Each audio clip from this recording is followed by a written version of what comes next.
ఈ కార్యక్రమాన్ని జరుపుకోవడాన్ని మనస్ఫూర్తిగా అభినందిస్తున్నాను. మిత్రులారా, ఈరోజు నిజంగా చాలా సంతోషకరమైన పర్వదినం. నేను హైడ్రా ఆలోచన చేసినప్పుడు చాలామంది చాలా రకాలుగా మాట్లాడారు. కొంతమందికి అర్థం కాలేదు, కొంతమందికి అర్థమయ్యి వాళ్ళ యొక్క కబ్జాలు, వాళ్ళ యొక్క ఆలోచనలు భవిష్యత్తులో సాగవని బురద జల్లే ప్రయత్నం చేసింది. ఎవరెన్ని ప్రయత్నాలు చేసినా మంచి పని చేయాలనుకున్నప్పుడు, ఒక సంకల్పంతో ముందుకు వెళ్ళాలనుకున్నప్పుడు కొన్ని ఒడిదుడుకులు వస్తాయి. ఆ ఒడిదుడుకులను సమయస్ఫూర్తితోనో సమయము సందర్భాన్ని బట్టి వాటిని పరిష్కరించుకుంటూ ముందుకు వెళ్ళాలి. ఈనాడు ఒక నూతన సంస్థని రాష్ట్ర ప్రభుత్వం ప్రారంభించింది. చాలామంది చాలా ఆరోపణలు చేసింది. కానీ నేను ఒక మాట చెప్పదలుచుకున్నా. కోవిడ్ తర్వాత పర్యావరణంలో చాలా మార్పులు వచ్చినాయి. క్లైమేట్ చేంజెస్ అంటే ఊహించని లేనంత వాతావరణంలో మార్పులు వచ్చినాయి.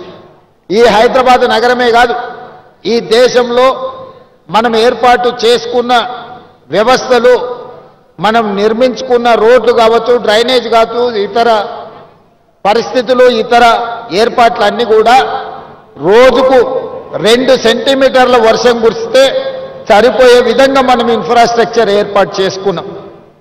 గతంలో వర్షాలను బట్టి ఆనాడు నిర్మాణం చేయాల్సిన ప్రభుత్వ సంస్థలు ఒక రోజుకి 24 గంటల్లో 2 సెంటీమీటర్ల వర్షం పడితే ఎదుర్కోవడానికి అవసరమైన మనము ఇన్ఫ్రాస్ట్రక్చర్ ఏర్పాటు చేసుకున్నాం.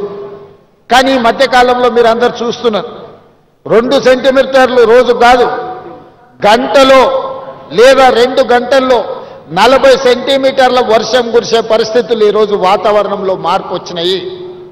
కోవిడ్ తర్వాత విపరీతమైన మార్పులు వచ్చినాయి, పర్యావరణ మార్పులు వచ్చినాయి, వాతావరణ కాలుష్యంలో మార్పులు వచ్చినాయి. ఈరోజు ఎక్కడ చూసినా వర్షాలు ఉపద్రవం. ఇవాళ ఒక తెలంగాణలోనే కాదు, ఉత్తర భారతదేశం నుంచి మొదలు పెట్టుకుంటే పక్క రాష్ట్రాలలో కూడా ఈ సమస్య తీవ్రంగా ఉన్నది. వీటిని ముందుగానే ఊహించినాం, ముందుగానే ఆలోచన చేసినాం, శాస్త్రవేత్తలతో మాట్లాడినాం. ఒక మంచి ఆలోచన చేసి ఈ నగరాన్ని కాపాడుకోవాలంటే ఈ అత్యధికంగా కుంభవృష్టి, క్లౌడ్ బస్ట్ అని ఇంగ్లీష్ అంటున్నారు, తెలుగులో కుంభవృష్టి. ఒకప్పుడు కుంభవృష్టి వస్తే, దివిసీమ ఉప్పెన లాంటి తుఫాన్లు వస్తే ఎంతోమంది కొట్టుకుపోయారు. మన కళ్ళ ముందే హృదయ విదారకమైన పరిస్థితులు మనం చూసినాం. 1908లో ఆనాడు వచ్చిన వర్షానికి హైదరాబాద్ నగరంలో వేలాది మంది చచ్చిపోయారు.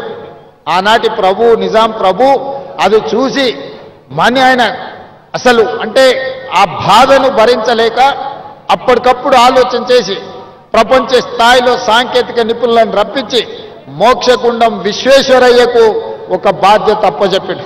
నా నగరంలో మళ్ళీ ఎప్పుడు వరదలు రావద్దు, నా నగర ప్రజల్ని కాపాడుకోవడానికి నేనేం చేయాలంటే ఆనాడు మోక్షగుండం విశ్వేశ్వరయ్య ఇచ్చిన ప్రణాళికనే ఈ మూసీ నది పరివాహక ప్రాంతం యొక్క అభివృద్ధి. పైన కట్టిన హిమాయత్ సాగర్, ఉస్మాన్ సాగర్, మచ్కుంద, వికారాబాద్ అడవుల్లో నుంచి మొదలైన మూసీ నది, రంగారెడ్డి జిల్లాలో మొదలైన ఈసా నది, ఈ 2 కలిసి హైదరాబాదు నగరంలోకి వచ్చినప్పుడు మూసీ నదిగా మారుతున్నది.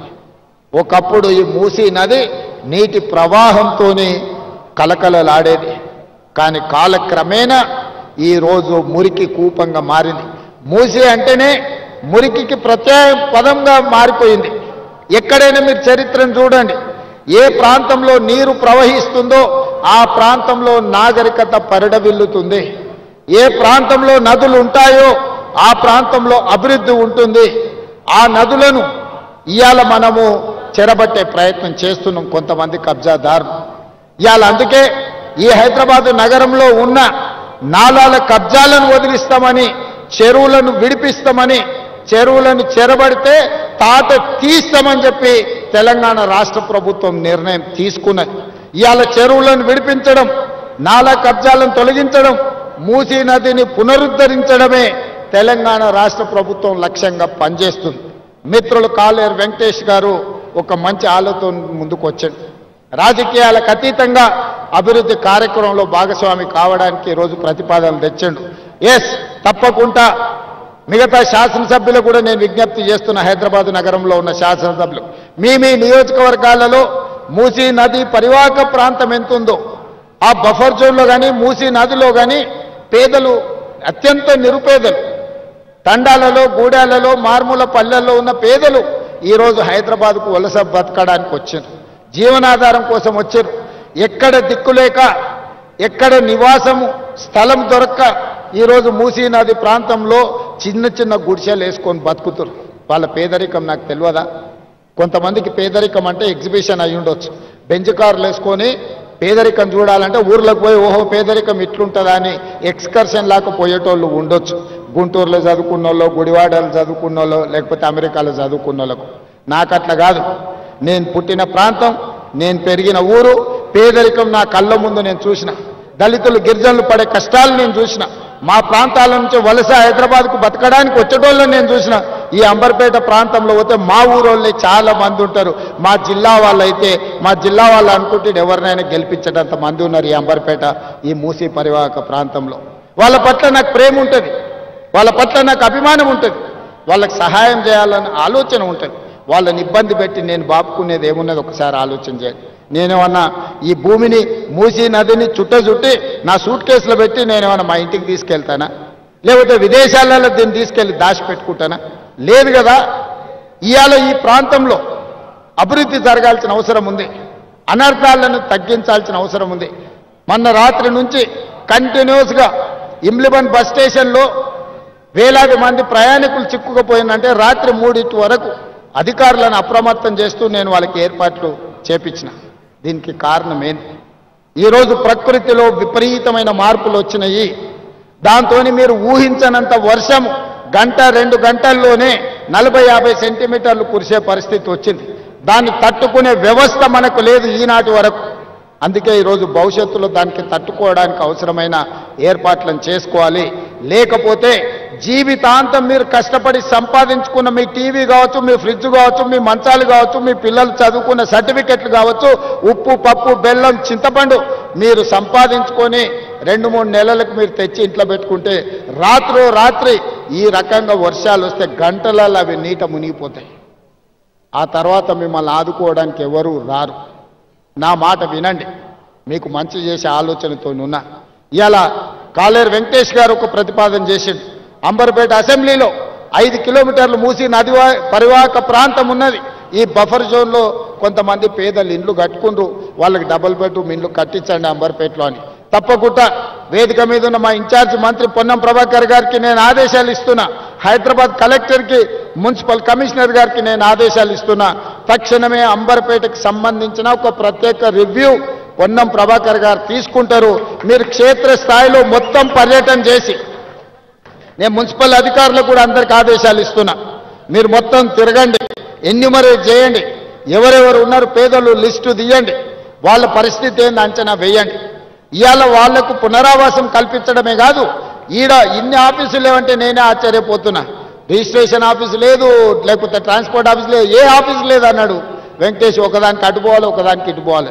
100% ఈ కాన్స్టిట్యున్సీకి సంబంధించిన అన్ని వసూలుతో కూడుకున్న ఒక క్యాంపస్నే ఒక మినీ సెక్రటేరియట్ లాగా అంబర్పేటలో మీకు కట్టించే బాధ్యత నాది. ఏమేమి ఆఫీసులు కావాలనో లిస్ట్ అవుట్ చేయండి. ఈ ప్రాంత ప్రజలకు అవసరమైన ఏమేమి కావాలనో అన్ని ఆలోచన చేయండి.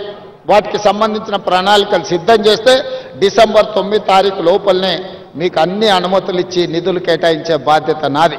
2 నెలల్లో క్షేత్రస్థాయి పర్యటన చేసి అన్ని అంచనాలు తయారు చేయండి. ఆ అంచనాలకు అనుకూలంగా నిధులు డిసెంబర్ 9 తారీఖు లోపల మంజూరు చేసే బాధ్యత నేను తీసుకుంటా. కాలేరు వెంకటేష్ గారికి నేను సూచన చేస్తున్నా, రాజకీయాలకు అతీతంగా మీ నియోజకవర్గాన్ని అభివృద్ధి చేసుకోండి. నేను సహకరించడానికి సిద్ధంగా ఉన్నా. మీరు అడగకుండా, మీరు అంశాలను ప్రస్తావించకుండా, మీరు ప్రతిపాదనలు సిద్ధం చేసుకోకపోతే నేను సహాయం చేయాలన్నా కూడా నేను చెయ్యలేను. క్షేత్రస్థాయిలో మీరు సహకరిస్తే 100% అద్భుతాలు చేస్తాం. ఇక్కడ ఒక అతను కబ్జా పెట్టుకున్నాడు, అతని పేరు గురించి నేను చెప్పాల్సిన అవసరం లేదు. ఆకాశం నుంచి పూలు జల్లిన ఆనాటి నాయకుడికి కబ్జా పెట్టుకున్నాయని, ఆయన వెనకాల ఎవరున్నారో మీ అందరికీ తెలుసు. కానీ ఇవాళ లోకల్ ఎమ్మెల్యేగా మీరు సహకరించారు. విత్-ఇన్ 100 డేస్లో ఈరోజు బతుకమ్మ కుంట నిజమైంది, కళల సాకారమైంది. మా విమలక్క చెప్తుంది, మా తండ్రి గారు ఇక్కడనే ఉండి మేము ఎన్నోసార్లు కొట్లాడినామన్నా, మా జన్మలో ఇది ఇట్లా చూస్తామని నేను అనుకోలే. అందుకే నేను జిల్లాల కార్యక్రమాన్ని కూడా రద్దు చేసుకొని ఇక్కడికి వచ్చినాను. మీరందరు స్థానిక ప్రజాప్రతినిధులు సహకరించినందుకే నేను ఇది చేయగలిగిన. నేను ఒక్కరిని చేసే పని కాదు ఇది. మీరందరూ సహకరిస్తే నేను నిర్ణయం తీసుకోగలుగుతా. నేను ఒక టీం లీడర్గా మిమ్మల్ని అందరినీ లీడ్ చేయగలుగుతా. ఒక విజన్ గల ప్రజాప్రతినిధిగా హైదరాబాదు నగరం అంతర్జాతీయ నగరంగా తీర్చిదిద్దుతా. అదే క్రమంలో పేదలకు ఎట్లా మేలు చేయాలో మీరు సూచనలు ఇవ్వండి. పేదలకు అన్యాయం చేసే పని ఏది చెయ్యను. మీరు గుర్తుపెట్టుకోండి, అక్కడ హైటెక్ సిటీ దగ్గర కన్వెన్షన్ కూలిందంటారు. ఎవరు? నాగార్జున గారు, ఆగర్భ శ్రీమంతుడు, ఒక పెద్ద సినిమా స్టార్. కానీ అక్కడ తుమ్మిడికుంట అనే మొత్తం చెరువునే కబ్జా పెట్టుకుని, నాకు కూడా మంచి మిత్రుడు. మేము అడిగి చూసినాం. వారు కొంచెం వారికి ఉన్న పాత సావాసము, పాత మిత్రుల వల్ల కొంత ఆలోచన చేసిండు. మా అధికారులు పోయి దాన్ని తొలగించి తర్వాత ఆయన్నే ముందుకు వచ్చి, సరే ఇట్లాంటివి ఇంకా నాకు వద్దు వివాదాలు, నేను ప్రజలకు ఆదర్శంగా ఉండదలుచుకున్నా, ఈ చెరువు పునరుద్ధరణ కోసం 2 ఎకరాల భూమిని నేనే అప్పచెప్తా అని చెప్పి నాగార్జున గారు ఈరోజు ముందుకు వచ్చి ఈరోజు మనకు అప్పచెప్పాడు. అలాంటి సందర్భాలు వస్తే మేము అభినందిస్తాము. సున్నం చెరువు దగ్గర ఎవడో అమాయకులను చేసి అమ్ముకుంటే చెరువు మధ్యలో వాళ్ళు నిర్మించుకుంటే తొలగించమని ఎన్నిసార్లు చెప్పినా తొలగించకపోతే మనం తొలగించాల్సి వస్తుంది. దయచేసి నేను పేద ప్రజలకు విజ్ఞప్తి చేస్తున్నా. మాయగాళ్ళు మహానగరంలో చాలామంది ఉంటారు. వాళ్ళకు ముఠా నాయకుడు ఇంకొకడు ఉండొచ్చు. వాళ్ళందరూ కలిసి ఈ మహానగరంలో వివిధ ప్రాంతాల నుంచి వచ్చిన పేదల్ని మాయ చేసి ప్రభుత్వ స్థలాలను మీకు అమ్ముతే అగ్గోకు సగ్గోకు వస్తుందని తీసుకోకండి. మీకు అందరికీ ఏ రకంగా ఆదుకోవాలనో ప్రభుత్వం ఆలోచన చేస్తుంది, ఒక మంచి నిర్ణయం తీసుకుంటుంది. అందుకే మనస్ఫూర్తిగా దసరా పండుగ సందర్భంగా ఈ నగరవాసులందరూ మూసీ నది పునరుజ్జీవం కోసం సహకరించండి. మూసీ నది పరివాహక ప్రాంతంలో ఎవరెవరైతే నివాసం కోల్పోతుండ్రో వాళ్ళందరికీ శాశ్వత నివాసాన్ని ఏర్పాటు చేసే బాధ్యత తెలంగాణ రాష్ట్ర ప్రభుత్వం తీసుకుంటుంది. ఎవరిని నష్టపోనివ్వం, ఎవరిని కష్టపెట్టడానికి ఈ ప్రభుత్వం లేదు. ఇది ప్రజా ప్రభుత్వం, ప్రజల కోసం ఎన్నుకున్న ప్రభుత్వం, ప్రజలే ఎన్నుకున్న ప్రభుత్వం, ప్రజలు నడుపుతున్న ప్రభుత్వం.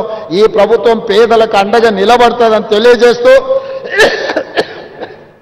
చివరగా కాలేరు వెంకటేష్ గారు ఒక ప్రతిపాదన తెచ్చారు. బతుకమ్మ కుంటకు పెద్దలు వి హనుమంతరావు గారి పేరు పెట్టాలని నాకు ఎలాంటి అభ్యంతరం లేదు.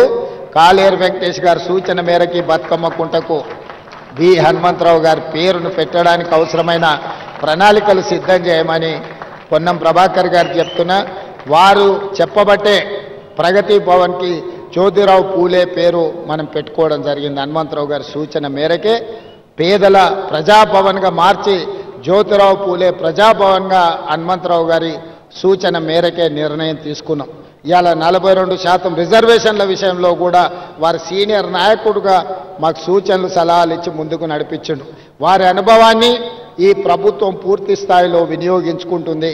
వారి గౌరవానికి భంగం కలగకుండా ఈ కార్యక్రమాలను ముందుకు తీసుకెళ్తాం. అంబర్పేటలో డాక్టర్ రోహిన్ రెడ్డి గారు ఈరోజు ఈ కార్యక్రమాన్ని సమన్వయం చేసి విజయవంతం చేసినందుకు రోహిన్ రెడ్డి గారి టీంను కూడా మనస్ఫూర్తిగా అభినందిస్తూ సెలవు తీసుకుంటున్న. ధన్యవాదాలు మిత్రులారా.